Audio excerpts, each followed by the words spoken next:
Ecuatorianos, ecuatorianas, el Ecuador tiene la necesidad de un nuevo pacto político y social que le permita salir de la grave crisis política en la que se encuentra y que lamentablemente cada día se profundiza. Debemos avanzar hacia una solución que ofrezca esperanza a las familias ecuatorianas de un porvenir de bienestar y tranquilidad. Una solución que además responda a la aspiración mayoritaria de poner fin a una confrontación irracional e inútil. La confianza que me dieron con su voto la asumí con humildad, convencido de que ser presidente de la República es un honor sin comparación y es la mayor oportunidad de servicio al que puede aspirar un ciudadano.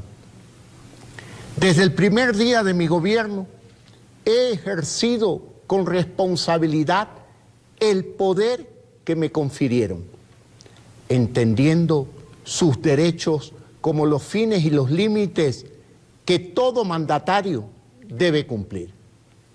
Ese mandato implica tomar las decisiones adecuadas y necesarias que cada momento histórico demanda.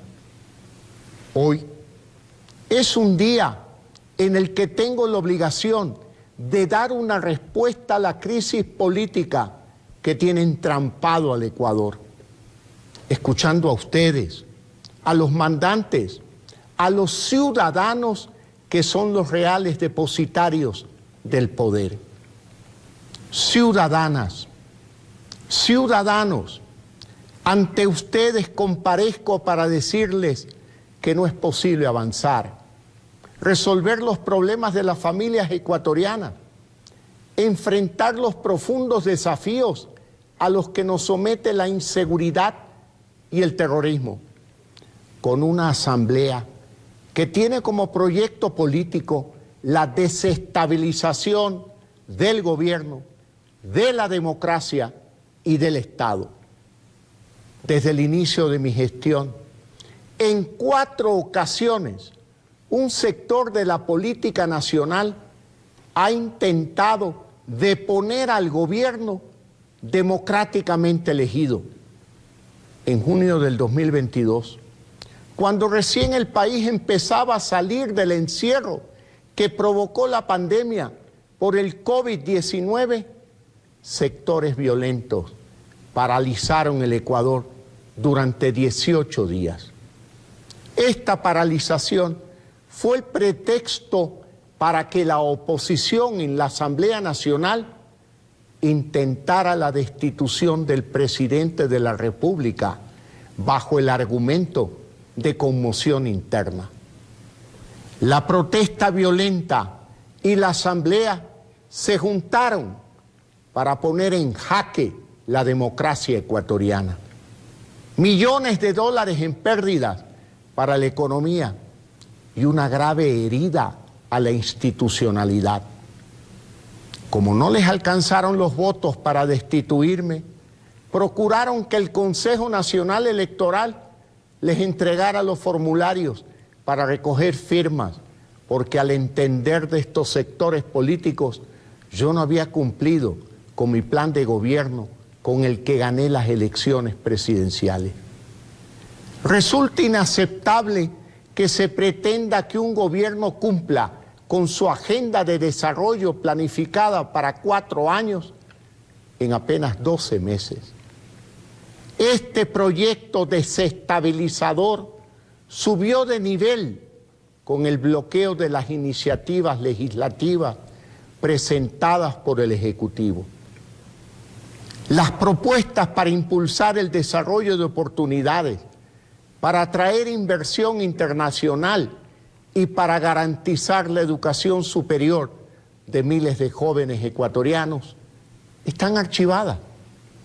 Otros proyectos, como la Ley de Recursos Hídricos, han sido relegados de la agenda legislativa. En cambio, Propuestas que dieron trámite, como la ley de uso progresivo de la fuerza, tienen absurdos, como la norma que obliga al policía a esperar que le disparen primero en lugar de repeler de forma inmediata una amenaza que pudiera salvar la vida de un ciudadano o la suya propia. Todos los esfuerzos del Poder Legislativo están enfocados en desestabilizar al gobierno con un juicio político infundado. Ahora mismo promueven un supuesto delito de peculado por omisión que no existe en nuestra legislación, con el que quieren asegurar que soy responsable político por no haber actuado frente a un presunto caso de corrupción en la empresa petrolera Flopec. Se trata de un contrato del 2018, 3 años antes de que yo asumiera la presidencia. Un proceso sin pruebas, contradictorio, confuso, ilegal e ilegítimo es el mecanismo para destituir al presidente. Han cambiado de acusación varias veces. Han violentado el dictamen de la Corte Constitucional. Han violentado la ley orgánica de la función legislativa. Lo que sea para alcanzar su objetivo. No se trata de la verdad o de luchar contra la supuesta corrupción o de defender los intereses del pueblo. De lo que se trata es de tomarse la presidencia de la República en su camino por usurpar todos los poderes del Estado. En eso son expertos. El control total que ya lo vivimos, viene acompañado de autoritarismo, persecución y corrupción. Los acusadores se han obsesionado por acabar con mi gobierno, impulsados por un sobrehumano rencor. Sin embargo, han sido incapaces de encontrar prueba alguna en mi contra, porque no hay nada que encontrar, absolutamente nada. Yo admito errores en mi gestión, pero soy un demócrata y he procurado que las soluciones sean siempre constitucionales y legales. Me he esforzado para que el diálogo político sea la herramienta que garantice gobernabilidad y estabilidad, que permitan a cada poder del Estado cumplir con sus atribuciones y responsabilidades. Pero el ataque a la gestión de este gobierno no tiene límites.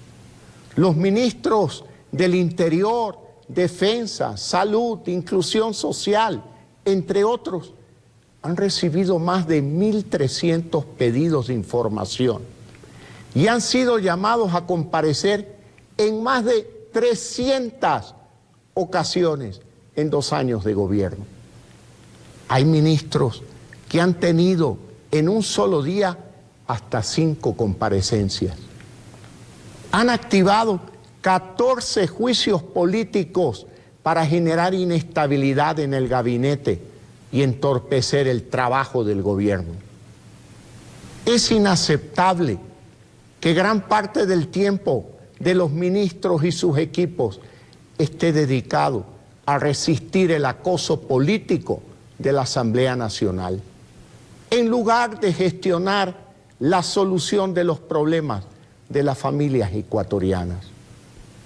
Esto no es fiscalización, es una constante obstrucción que ha generado una grave crisis política y conmoción interna que se refleja en la casi nula confianza de la sociedad ecuatoriana en la Asamblea Nacional.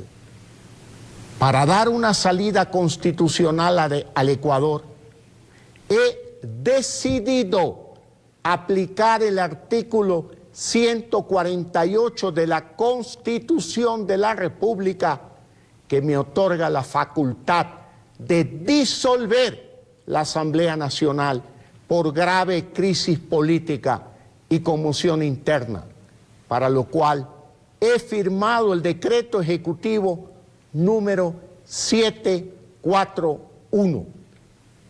Además, he solicitado al Consejo Nacional Electoral la convocatoria inmediata a elecciones legislativas y presidenciales para el resto de los respectivos periodos.